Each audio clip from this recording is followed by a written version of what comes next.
Dimanche 23 mai 2021, mesdames et messieurs, bonjour. Il est 6h30 sur RTI 1 et naturellement, c'est l'heure de vous informer. Le tout premier commissariat de police de la ville de Kong est entré en service. Il a été inauguré par le ministre de l'Intérieur et de la Sécurité, le général Vagondo Diomandé, d'un coût global de 342 millions de francs CFA. Il devrait permettre de relever tous les défis sécuritaires de cette partie du pays. Kader Sogodogo. 32 bureaux, 9 violons, environ 6 000 mètres carrés, plus de 342 millions de francs CFA d'investissement. Kong a désormais un commissariat. Il est inauguré ici par le ministre de l'Intérieur et de la Sécurité, le général Vagondo Diomandé, en présence du ministre d'État, ministre de la Défense, Téné Birahima Ouattara. Il est la volonté du président de la République, Alassane Ouattara, de doter l'ensemble des localités du pays d'infrastructures sécuritaires modernes qui répondent à leurs aspirations. La mise sur pied effective de la zone opérationnelle du Nord, dont le PC Nord-Est est basé ici même, à Kong. Ce dispositif est désormais soutenu par un commissariat de police qui sera dans votre quotidien. En effet, la police est avant tout une force de proximité, dont la première arme est la complicité avec la population. Elle sera à vos côtés. Pour le premier magistrat de Kong, ce commissariat mixte vient pour accompagner le développement de sa cité. Kong est une ville en pleine croissance démographique, avec un afflux permanent et constant de populations dans la région. Kong est également en plein essor de développement avec la présence des différents services décentralisés de l'administration. Les seules structures de sécurité dans la région ne suffisent plus aux attentes des populations dont les exigences en matière de protection se révèlent de plus en plus pressantes et justifiées. C'est pourquoi l'ouverture du commissariat de police mixte de Kong est pour le conseil municipal un vecteur, voire un support indéniable de développement économique, social et humain. Kafolo et d'autres localités du département de Kong sont confrontées ces derniers temps à des attaques terroristes. Ce commissariat mixte et même la venue du ministre de la Sécurité sont prometteurs. Nous sommes confrontés à un défi sécuritaire d'une autre nature et nous pensons que très rapidement, avec les bonnes nouvelles qui nous ont été annoncées par le ministre de l'Intérieur et de la Sécurité, il y aura un détachement de la police qui sera axé sur la lutte contre le terrorisme, en partenariat bien entendu avec les autres forces de défense. Le premier commissaire de police de Kong se nomme Jean-Baptiste Nzi. Il a été présenté aux populations et leurs invités, au nombre desquels les ministres Adama Diawara et Amadou Koulibaly. Sur invitation de son homologue burkinabé, le ministre de la Réconciliation nationale, Kwadwo Konan Bertin, séjourne depuis quelques jours à Ouagadougou. Après sa rencontre avec le Mogona Abba, Kakabe est devant la communauté ivoirienne du Burkina Faso. Avec elle, il a partagé la ferme volonté du chef de l'État, le président Alassane Ouattara, de réunir toutes les filles et fils du pays. Envoyé spécial à Ouagadougou, Éric Gouré. C'est une rencontre ivoiro-ivoirienne qui se déroule à l'ambassade de la Côte d'Ivoire au Burkina Faso entre la communauté ivoirienne et son ministre en charge de la réconciliation nationale. Une tribune plus qu'importante pour ces enfants de la Côte d'Ivoire qui vivent ici depuis plusieurs années. Pour la plupart, ce sont des opérateurs économiques. Ils ont tout arrêté ce jour pour échanger avec Kwadwo Konan Bertin, une rencontre de vérité, sans langue de bois. Kwadwo Konan Bertin dit qu'Akabe a parlé franchement à ses compatriotes. Il les a rassurés de la disponibilité du président Alassane Ouattara à tout mettre en œuvre pour une réconciliation vraie et durable. Le ministre de la Réconciliation nationale a aussi dit son engagement à bien accomplir sa mission en étant au service des Ivoiriens de tous bords. Quand vous avez la chance d'avoir le premier responsable du pays, chef suprême des armées, le chef de l'État, qui est dans une telle disposition d'esprit, mes chers amis, mais il faut avancer avec lui.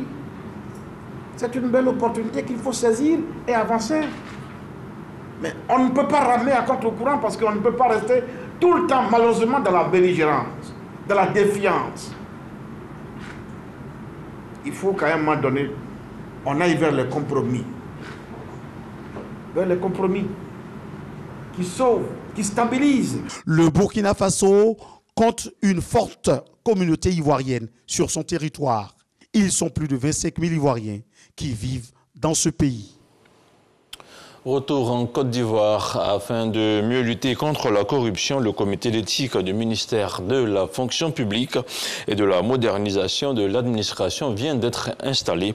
Il aura pour mission de faire émerger la bonne pratique de gestion et de promouvoir l'écoute des usagers. On en parle avec ce reportage de Grace Kando. Je respecterai tout le long que durera ma mission et après cessation, le secret professionnel.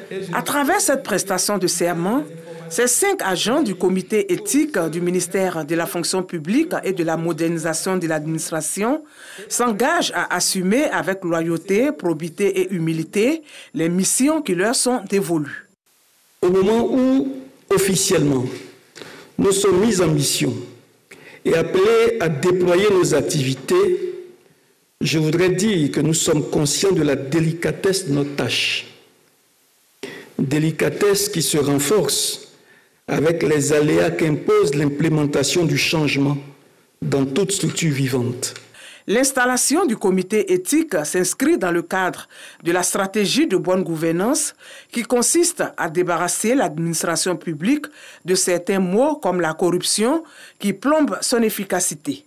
Cette mission du comité éthique que nous installons aujourd'hui va assumer ce rôle d'examiner chaque fonction, d'examiner chaque métier, d'évaluer les risques de corruption dans chaque fonction, dans chaque métier, pour nous sortir à la fois une charte d'éthique, mais également un code de conduite pour que nous puissions nous conformer à cette ordonnance de 2013, du 20 septembre 2013, relative à la prévention et à la lutte contre la corruption et les infractions assimilées. Il est prévu l'installation de comités éthiques dans toutes les administrations publiques, dont la phase pilote a démarré par le ministère de la fonction publique et de la modernisation de l'administration. L'administration publique se doit conséquemment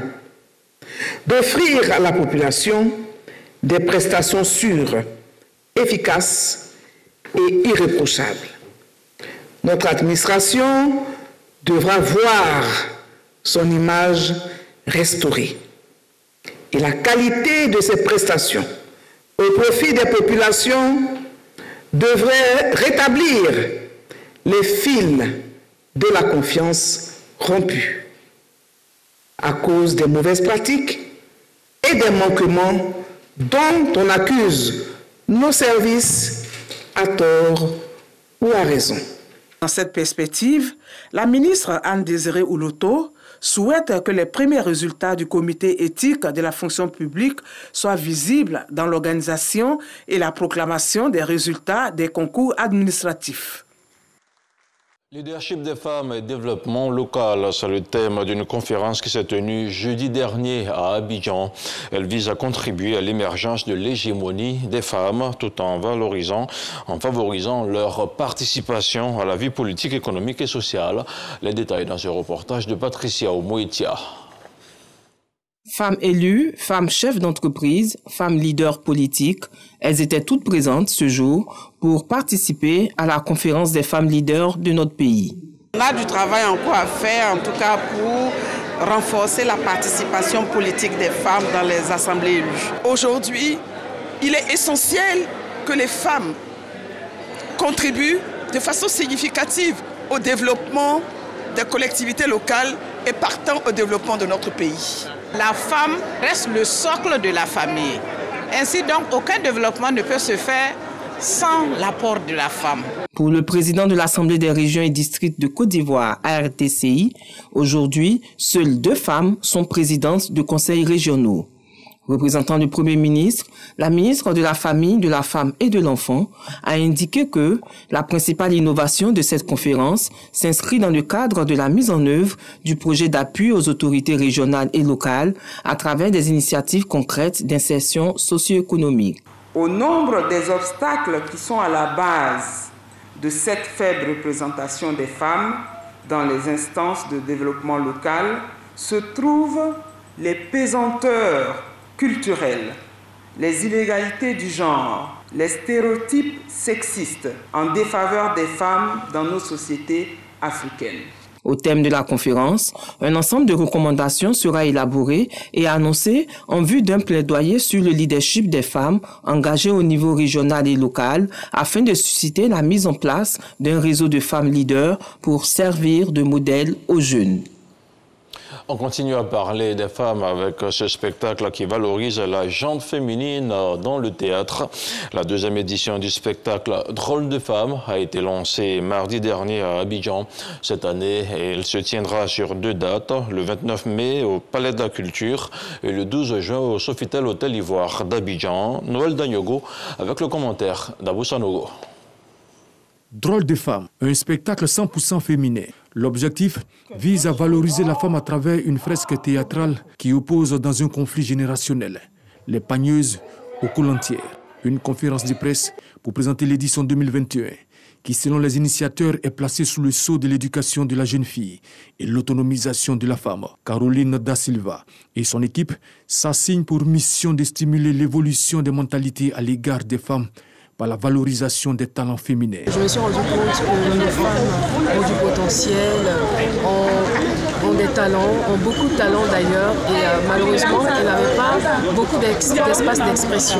Donc, je veux dire, ce n'est que justice que de voir aujourd'hui des femmes sur la scène s'exprimer à travers le théâtre. Pour ce rendez-vous de la célébration du talent féminin, les actrices sont sélectionnées parmi les plus talentueuses du monde de la culture de Côte d'Ivoire, qui, au travers de l'humour et de la chorégraphie, vont aborder certains sujets, notamment les inégalités du genre, les violences, l'immigration, l'accès à l'éducation, la prostitution et la drogue. Souvent, quand on dit aux gens, venez au théâtre, il y a beaucoup de leçons là-bas. Que c'est 2 générations qui s'affrontent, les pagneuses et les colantières.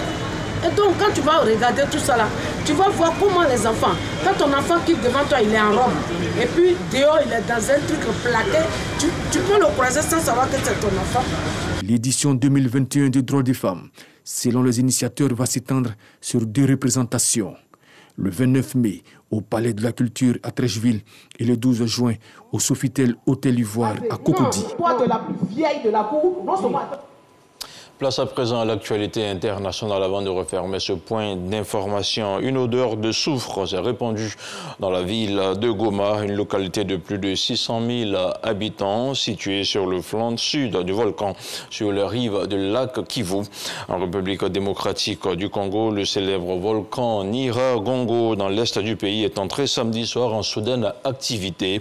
Les autorités ont ordonné l'évacuation de la ville et le président Tshisekedi, actuellement en Europe, a annoncé son retour ce dimanche afin de mieux superviser la coordination des secours aux populations locales. La dernière éruption de Nyiragongo, haut de plus de 3000 mètres, remonte au 17 janvier 2002. Elle avait alors causé la mort de plus d'une centaine de personnes.